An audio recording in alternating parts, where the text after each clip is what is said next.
Part 10 कितनी जमीन। प्रस्तुत कहानी में मनुष्य की लोभी प्रवृत्ति को दर्शाया गया है कि मनुष्य जिंदगी भर इन्हीं उलझनों में उलझा रहता है कि उसे ये मिल जाए और वो मिल जाए। मनुष्य की इच्छाएं असीमित हैं और सपने अनंत है। ऐसी ही एक कहानी है दीना की।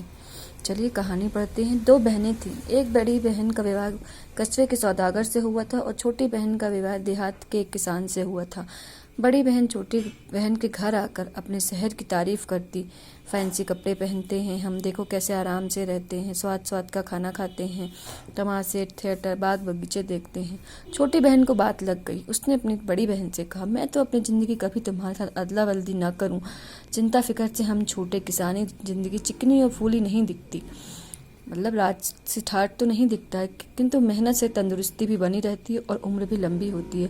छोटी बहन का पति दीना ओसरे अर्थात बरामदे में बैठा औरतों की बातें सुन रहा था। उसने सोचा, बड़ी बहन की बात तो खरी है, बात आई गई हो गई। एक दिन दीना बरामदे में बैठा हुआ एक सौदागर उधर से गुजरता है, उसके घर आए। उसने बताया, दरिया किनारे कोलों की बस्ती है, वहाँ की ज़मीन बहुत उम्दा अथवा उपजाऊ है। दीना के मन में भी इच्छा पैदा हुई। उसने सोचा कि मैं यहाँ की सकरी सी जगह में पड़ा हुआ हूँ, दूसरी जगह मौका खुला है, क्यों न यहाँ की ज़मीन घर बार बेच कर नकदी बनाकर वहाँ पहुँचूँ और ज़िंदगी को नए शुरुआत से जीऊँ। बीवी से कह कि घर देखना बहालना, खुद नौकरों के लेकर यात्रा पर निकल पड़ा। रास्ते में उसने कुछ उपहार की सामग्री खरीदी। उसने देखा कि सौदागर ने जो बात बताई थी वह बहुत सही है। दरिया के किनारे की जमीन ही जमीन है, सब खाली। दीना को देखते ही वे सभी सौदागर अपने तंबुओं से निकल आए और चारों ओर जमघट सा लग गया। वे आसपास खड़े हो गए। उनमें से एक दुभाषी के माध्यम से दीना ने बताया, दुभाषी अर्थात दो भाषाएं बोलने वाले ने, कि जमीन की खातिर आया है। वे लोग बड़े खुश हुए, बड़ी आवभगत की। उन्होंने अच्छे अच्छे डेरे में ले गए, खाने पीने कुछ उसे पीने के लिए चाय दी। दीना ने भी अपने पास की जो भेंट की वस्तुएं वे ले गया था उसने उन्हें दी। को लोग बड़े खुश थे। मेहमान को समझा दो, दुभाषी समझाते हुए कहा कि ये लोग कहना चाहते हैं कि हम आपके आने से बहुत खुश हैं। बताइए हमारे पास कौन सी चीज़ है जो आपको अधिक पसंद है, ताकि हम उसी से आपकी खातिर करें। दीना जवाब दिया, जिस चीज़ को देखकर मैं बहुत खुश हूँ वह आपकी ज़मीन है। हमारे यहाँ की ज़मीन कम है और वह इतनी उपजाऊ भी नहीं है, लेकिन यहाँ तो कोई अंत ही नहीं है ज़मीन का, और ज़मीन उपजाऊ भी खूब है।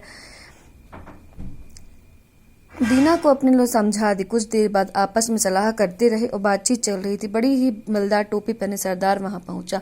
सब चुप हो गए, सम्मान के साथ खड़े हुए। दुभाषी ने फिर से कहा। दीना ने फौरन अपने सामान में से एक बढ़िया लबादा ओढ़ने का जो चादर था बड़ा, वो निकाल के और चाय का डिब्बा उसे दिया। अन्य चीजें सरदार को भेंट। सरदार ने भेंट स्वीकार की और आसन पर बिठाया। उसके बाद दीना की तरफ मुखातिब होकर हिंदुस्तानी में कहा, इन भाइयों ने जो कहा ठीक है, जितनी चाहे उतनी चुन लो, हमारे यहाँ इसका कोई घाटा अर्थात कमी नहीं है।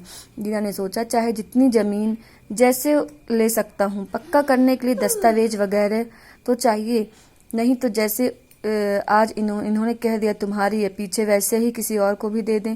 दीना ने कहा, सुना है यहाँ एक सौदागर आया था, उससे भी कागज पक्का जमीन दी थी और उस जमीन का कागज पक्का कर दिया था, वैसे ही मैं भी चाहता हूँ।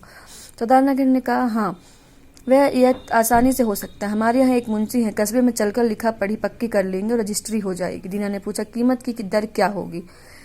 हमारी दर तो एक ही है, एक दिन में 1000 रुपये।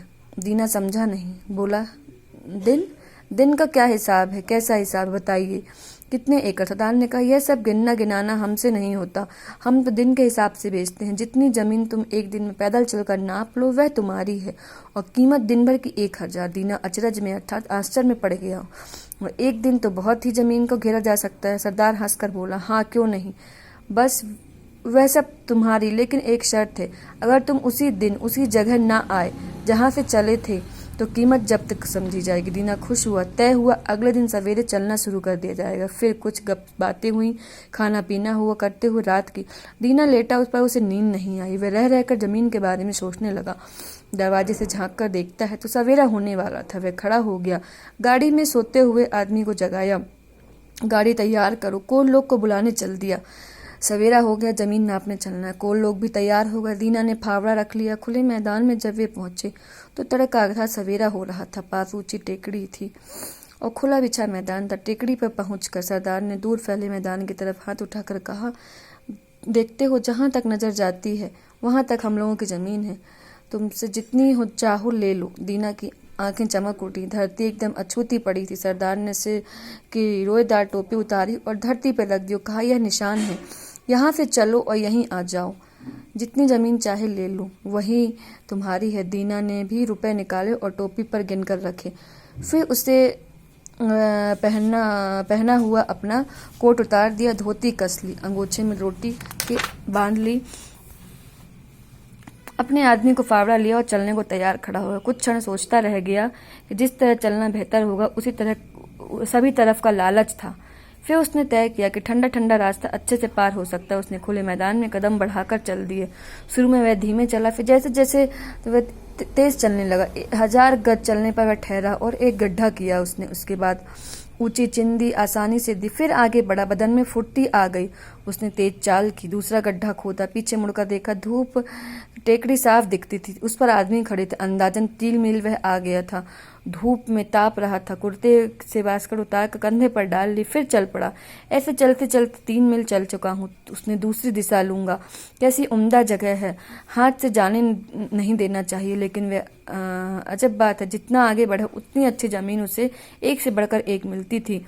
कुछ देर वह सीधा चला। फिर मुड़कर देखता है तो टेकड़ी से मुश्किल से दीख पड़ती है और उस समय आदमी रेंगती चींटी की भांति दिखते हैं। वहां धूप से जाने से क्या चलता हुआ तो नजर आता है।